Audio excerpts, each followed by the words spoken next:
waxaan soo saarnay wareegtadan ku aadan xaruntii ciidamada badda ee degmada Cabdicasiis iyo gurigii taliyihii ciidamada badda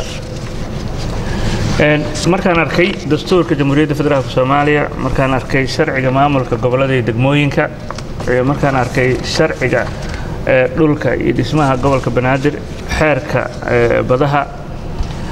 sidoo kale markaan hubsaday inay laga maarmaan tahay in dib u hagaajin lagu sameeyo qorshaha guud ee master plan-ka ee caasimadda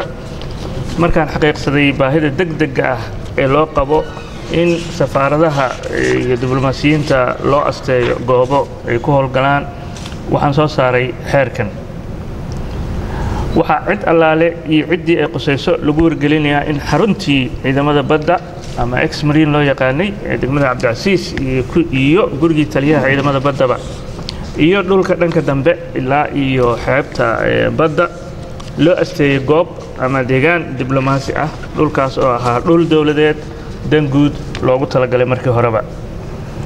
qorshahan ayaa ujeedadiisu tahay in caasimaddu ay la tartanto caasimadaha adduunka isla markaana loo helo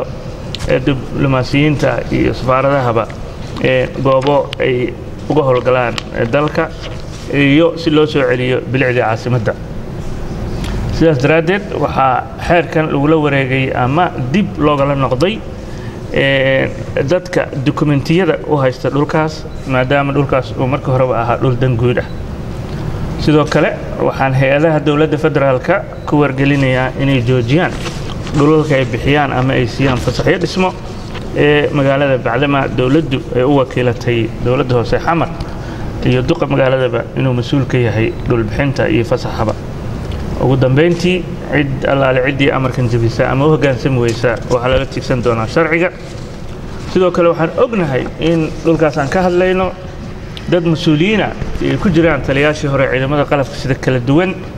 inay guryo ka samaysteen dabaqyo ka dhisteen taasna runtii ay fadeexo weyn nagu tahay dhammaan mas'uuliyiinteena iyo dowladdaba shakhsi mas'uula dowladda ka tirsan ama ka tirsanaan jiray